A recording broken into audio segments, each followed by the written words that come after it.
ஹரே கிருஷ்ணா கிருஷ்ணா கிருஷ்ணா ஹரே ஹரே, ஹரே ராமா ராமா ராமா ஹரே ஹரே. குட்டி கதைகள் 328. இதில் ஜெயத்ரதன் என்பவனின் கதை காண்போம். முன்பு ஒரு சமயம் ஜெயத்ரதன் என்பவன் சிந்து தேசத்து மன்னனாவான். அவன் சால்வ தேசத்தை நோக்கி செல்லும் வழியில் பாண்டவர்கள் வசிக்கும் வனத்தை அடைந்தான்.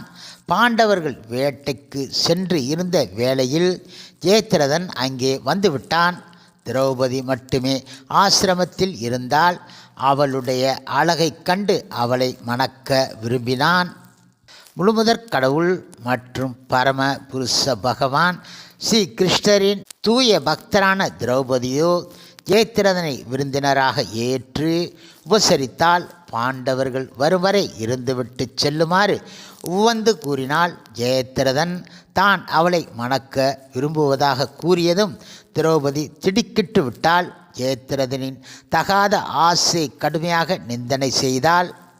இப்பொழுது காமத்தினால் கண் இழந்த அவன் அவளை கடத்தி செல்ல முயன்றான். ஜெயத்ரதன் அவளை தன்னுடைய தேரில் ஏற்றிச் சென்றான். பாண்டவர்கள் வேட்டையாடிவிட்டு திரும்பி வந்ததும் பணிப்பெண் கூறிய விவரங்களை கேட்டு திரௌபதியை மீட்கச் சென்றார்கள். ஜெயத்ரதனை துரத்தி சென்று அவனுடன் போர் புரிந்தார்கள். பீமனுக்கு முன்னால் நிற்கவும் இயலாமல் ஜெயத்ரதன் போரில் தோற்று போனான். திரௌபதியை மீட்டு அழைத்து வந்ததுடன் ஜெயத்ரதன் கைது செய்யப்பட்டு தர்மபுத்திரர் முன்பு நிறுத்தப்பட்டான். அவரோ, ஓ பீமனே, துரியோதனின் சகோதரி துச்சலின் கணவன் ஜெயத்ரதன். துச்சலை நமக்கு சகோதரி ஆவாள், ஜெயத்ரதனை விட்டுவிடுவாயாக என கூறினார். தெய்வீக குணங்கள் உடைய தர்மர் கூறி விடுதலையும் செய்துவிட்டார். பின்பு ஜெயத்ரதனுக்கு நல்ல உபதேசங்கள் கூறி அனுப்பிவிட்டார். அவனோ தான் அவமானம் அடைந்ததாக நினைத்து ஜெயத்ரதன் தவம் செய்ய சென்று விட்டான்.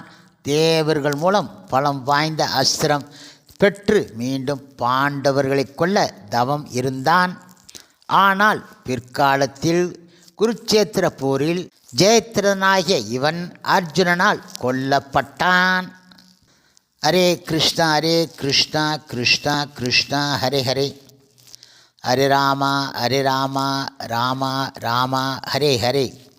ஷீல பிரபுபாதரின் சேவையில் இஸ்கான் பக்தர்கள்